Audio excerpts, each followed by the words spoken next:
Anjarakandy dental കോളേജിലെ വിദ്യാർത്ഥി നിതിൻ രാജിന്റെ മരണത്തിൽ പ്രതികളായ അധ്യാപകർ ഒളിവിൽ. ഡോക്ടർ റാമിനും സംഗീതയ്ക്കുമായി അന്വേഷണം തുടർന്ന് പോലീസ് അധ്യാപകരെ പിരിച്ചുവിടും വരെ ക്ലാസ് ബഹിഷ്കരിക്കാനാണ് വിദ്യാർത്ഥികളുടെ തീരുമാനം. ഡോക്ടർ റാമിനെതിരെ കൂടുതൽ പരാതികൾ ഉന്നയിച്ച നിതിന്റെ സഹപാഠികളുടെ മൊഴി SIT ഉടൻ തന്നെ രേഖപ്പെടുത്തുകയും ചെയ്യും. നിതിന്റെ മൊബൈൽ ഫോണും വിദഗ്ധ പരിശോധനയ്ക്ക് അയക്കും. പ്രതിഷേധം കടുപ്പിക്കാനാണ് വിദ്യാർത്ഥി സംഘടനകളുടെയും തീരുമാനം. നിതിൻ രാജിന്റെ കുടുംബം ഇന്നലെ DGPയെ കണ്ട് പരാതി നൽകുകയും ചെയ്തിരുന്നു. അർജുൻ കല്യാടും സുനിഷയും നമുക്കൊപ്പം ചേരുകയാണ്. ആദ്യം അർജുനിലേക്കാണ് പോകുന്നത്. Arjun, good morning. ഇന്നലെ നിതിന്റെ സഹപാഠികളുടെ വാക്കുകൾ കേൾക്കുമ്പോൾ അക്ഷരാർത്ഥത്തിൽ നമുക്കൊക്കെ ഞെട്ടലാണ് തോന്നിയത്. ഒരു അധ്യാപകൻ എങ്ങനെ ആവാൻ പാടില്ല എന്നുള്ളതിൻ്റെ ഏറ്റവും വലിയൊരു മികച്ചൊരു ഉദാഹരണമാണ് ഈ ഒരു റാം. ഒരു മൃഗത്തോടാണ് ഈ സഹപാഠികൾ ഇയാളെ ഉപമിക്കുന്നത്. ഈ കുട്ടികൾ പറയുന്നതിൽ നിന്ന് നമുക്ക് മനസ്സിലാവുന്ന കൂടുതൽ കാര്യങ്ങൾ എന്താണ്? അതോടൊപ്പം ഇന്ന് പ്രതിഷേധം ഏത് രൂപത്തിലായിരിക്കും? ഇവർ ഇപ്പോഴും ഒളിവിലാണ്. ഇവരെക്കുറിച്ച് എന്തെങ്കിലും വിവരങ്ങൾ അന്വേഷണ സംഘത്തിന് ലഭിച്ചിട്ടുണ്ടോ അർജുൻ?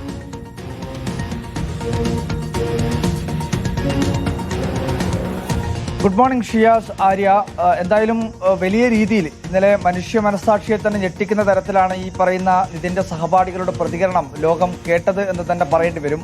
ഏറ്റവും പ്രധാനമായി അവരെല്ലാം പറഞ്ഞത് അതിക്രൂരമായ അല്ലെങ്കിൽ നിഷ്ഠൂരമായ ഒരു അധ്യാപകനിൽ നിന്ന് ഉണ്ടാവാത്ത, അധ്യാപകനെന്നല്ല മനുഷ്യന്മാരിൽ നിന്ന് പോലും ഉണ്ടാവാത്ത രീതിയിലുള്ള ചില പ്രതികരണങ്ങളാണ് അവിടെയുള്ള ചില അധ്യാപകരുടെ ഭാഗത്തുനിന്നുണ്ടായിട്ടുള്ളത് എന്നുള്ള ചില പരാതികളാണ് അവിടെയുള്ള വിദ്യാർത്ഥികൾ ഉന്നയിച്ചിട്ടുള്ളത്. പ്രധാനമായും 2 അധ്യാപകർ, കുടുംബം ആദ്യം 2 പേരുടെ പേരിലാണ് ഇത്തരമൊരു പരാതി ഉന്നയിച്ചിരുന്നത്. അതിലേറ്റവും പ്രധാനമായി ഈ പറയുന്നത് ഇതിൻ്റെ സഹപാഠികൾ ഉൾപ്പെടെ ആരോപണം ഉന്നയിക്കുന്നത് ഡോക്ടർ MK റാം എന്ന അനാട്ടമി വിഭാഗത്തിൻ്റെ HOD ആയിട്ടുള്ള ഒരു അധ്യാപകൻ, അതോടൊപ്പം തന്നെ സംഗീത നമ്പ്യാർ എന്ന് പറയുന്ന മറ്റൊരു അധ്യാപിക, ഇവർ 2 പേർക്കെതിരെയായിരുന്നു കുടുംബം ആരോപണം ഉന്നയിച്ചിരുന്നത്, പരാതി നൽകിയത്. അതിൻ്റെ ഭാഗമായിട്ടാണ് ഈ പറയുന്ന മരണവുമായി ബന്ധപ്പെട്ടുകൊണ്ട് 2 അധ്യാപകർക്കെതിരെ ആത്മഹത്യാ പ്രേരണ കുറ്റം ഉൾപ്പെടെ ചുമത്തുകയും അതുമായി ബന്ധപ്പെട്ടുകൊണ്ടുള്ള നടപടികൾ പോലീസ് പൂർത്തിയാക്കുകയും ചെയ്യുന്നത്.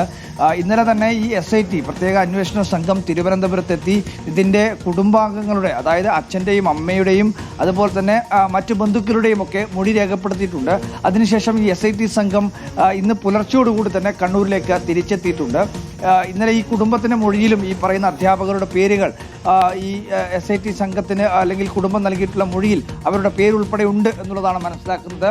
എന്തായാലും അതുമായി ബന്ധപ്പെട്ടുള്ള അന്വേഷണം പുരോഗമിക്കുകയാണ്. ഈ 2 അധ്യാപകരും ഇപ്പോൾ നിലവിൽ ഒളിവിലാണുള്ളത്. ഇവരുടെ വീട്ടിൽ ഇവർ ഇല്ല എന്നുള്ളതാണ് നമ്മൾ മനസ്സിലാക്കുന്നത്. പോലീസ് എന്നാൽ ഇവരെ എല്ലാം തന്നെ പിടികൂടുന്നതിനാവശ്യമായിട്ടുള്ള അല്ലെങ്കിൽ അറസ്റ്റ് ചെയ്യാനാവശ്യമായിട്ടുള്ള നടപടികളുമായി മുന്നോട്ട് പോകുന്നുണ്ട്.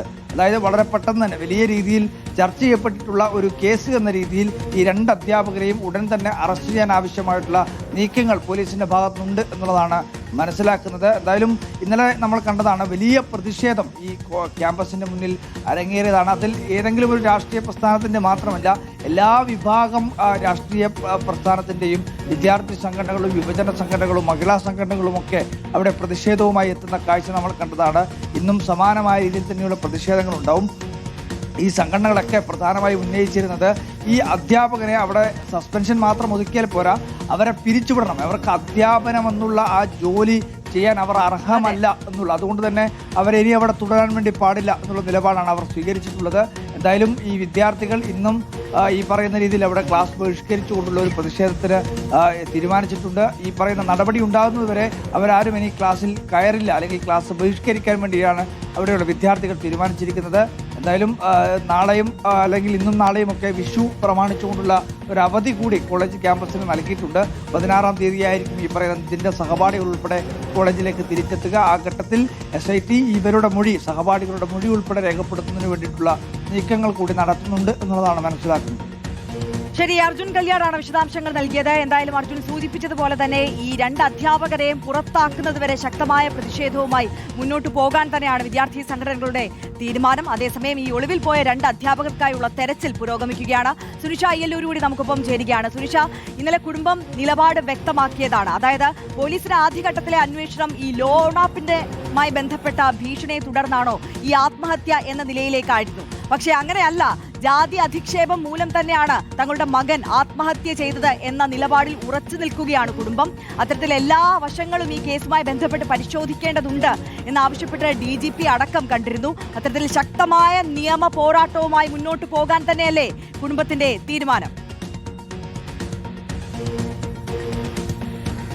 ഉറപ്പായിട്ടും ആര്യ, അത് തന്നെയാണ് നിതിന്റെ കുടുംബത്തെ സംബന്ധിച്ചിടത്തോളം അത് തന്നെയാണ്, അങ്ങനെ തന്നെയാണ് മുന്നോട്ട് പോകാനുള്ള ശ്രമവും. ഏതായാലും നീതി കിട്ടും വരെ പോരാട്ടം തുടരുമെന്നുള്ളതാണ്. ഇന്നലെ പ്രത്യേക അന്വേഷണ സംഘം വീട്ടിലേക്ക് എത്തി മാതാപിതാക്കളുടെയും സഹോദരിമാരുടെയും അടക്കം മൊഴി രേഖപ്പെടുത്തിയിരുന്നു. ഒപ്പം തന്നെ സഹോദരി ഭർത്താവും DGPയെ അടുത്തെത്തി DGPയോട് ഈ പരാതികൾ അറിയിക്കുകയും ചെയ്തിരുന്നു. ഈ പറഞ്ഞതുപോലെയാണ് നിതിൻ മരിച്ചതിന്റെ അതേ ദിവസം തന്നെ ഇത്തരത്തിൽ മാനസിക സമ്മർദ്ദം, മാനസിക പീഡനമാണ് മരണത്തിന് കാരണമെന്നുള്ളത് കുടുംബം ആവർത്തിച്ച് പറയുന്ന ഒരു കാര്യമാണ്. അതിനുശേഷമാണ് ലോൺ ആപ്പുമായി ബന്ധപ്പെട്ട കാര്യങ്ങളെല്ലാം തന്നെ പുറത്തേക്ക് വരികയും ചെയ്തത്. അപ്പോഴും കുടുംബം പറഞ്ഞിരുന്ന ഒരു ആശങ്ക ഇത് തന്നെയാണ്. അതായത് ഈ ലോൺ ആപ്പിന്റെ പേരിൽ ഈ ടീച്ചർമാർ ചെയ്ത, അധ്യാപകർ ചെയ്ത ഈ കൊള്ളരുതായ്മകളെല്ലാം മറച്ചു വെക്കാനുള്ള ശ്രമമാണോ നടക്കുന്നത് എന്നുള്ളതാണ്. അതുകൊണ്ട് തന്നെ അന്വേഷണത്തെ വഴിതിരിച്ചു വിടാനുള്ള ഒരു ശ്രമം ഇതിന്റെ ഭാഗമായി നടക്കുന്നുണ്ടോ എന്നൊരു സംശയം കുടുംബത്തെ സംബന്ധിച്ചിടത്തോളം തുടക്കം മുതൽ ഉണ്ടായിരുന്നു എന്നുള്ളതാണ്. ഇതുമായി ബന്ധപ്പെട്ടുകൊണ്ട് തന്നെയാണ് DGPയെ കണ്ടിരിക്കുന്നതും. സ്വാഭാവികമായും ലോൺ ആപ്പുമായി ലോൺ എടുത്തിട്ടുണ്ട് എന്നുള്ളത് കുടുംബം തന്നെ സമ്മതിക്കുന്നുണ്ട്. അത് അമ്മയുടെ ചികിത്സയുമായി ബന്ധപ്പെട്ടിട്ടുള്ളതാണ് എന്നുള്ളത്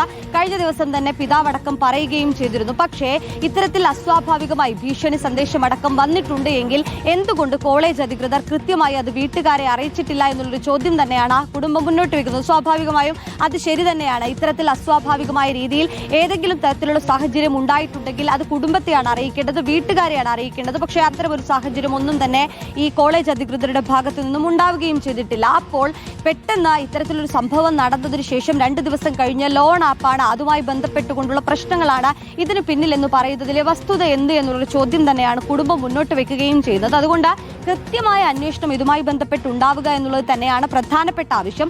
വഴിതിരിച്ചു വിടുന്നുണ്ട് എങ്കിൽ അതിനെ കൃത്യമായി അന്വേഷണം ഏത് രീതിയിൽ, കുടുംബം ആദ്യഘട്ടത്തിൽ പറഞ്ഞതുപോലെ മാനസിക പീഡനവും റാഗിംഗ് അടക്കമുള്ള വിഷയങ്ങൾ ഇതിലുണ്ട്, അത് കൃത്യമായി പരിശോധിക്കണം എന്നുള്ളത് തന്നെയാണ് പറയുന്നത്. ഒപ്പം ഈ 2 അധ്യാപകർ, ഇവർക്കെതിരെ കൃത്യമായ നടപടി എടുക്കേണ്ടതുണ്ട് എന്നുള്ളതാണ്. നിലവിൽ സസ്പെൻഷനിലേക്ക് കടന്നിട്ടുണ്ടെങ്കിൽ പോലും പോലീസിന്റെ ഭാഗത്തു നിന്നും, അന്വേഷണ സംഘത്തിന്റെ ഭാഗത്തു നിന്നും കൃത്യമായ നടപടിയിലേക്ക്, അറസ്റ്റ് അടക്കമുള്ള നടപടികളിലേക്ക് കടന്നുകൊണ്ട് മകന് നീതി കിട്ടണം എന്നുള്ളൊരു ആവശ്യം തന്നെയാണ് കുടുംബം മുന്നോട്ട് വെക്കുന്നത്. ഏതായാലും അതുവരെ പോരാട്ടം തുടരുമെന്നുള്ളതാണ്. കഴിഞ്ഞ ദിവസം DGPയെ കണ്ടിട്ടുണ്ട്. അടുത്ത ദിവസങ്ങളിൽ തന്നെ മുഖ്യമന്ത്രിയെ കൂടി കണ്ട് പരാതി നൽകുമെന്നുള്ളതാണ് കുടുംബം അറിയിക്കുന്നത്. ഏതായാലും വലിയ തരത്തിൽ തന്നെ നിയമ പോരാട്ടത്തിലേക്ക് കടക്കാനുള്ള ഒരു തീരുമാനം അത് കുടുംബത്തിന്റെ ഭാഗത്തു നിന്നും ഉണ്ടാകുന്നു എന്നുള്ളതാണ്. തീർച്ചയായും സുനിഷ അയ്യല്ലൂരാണ് വിശദാംശങ്ങൾ നൽകിയത്.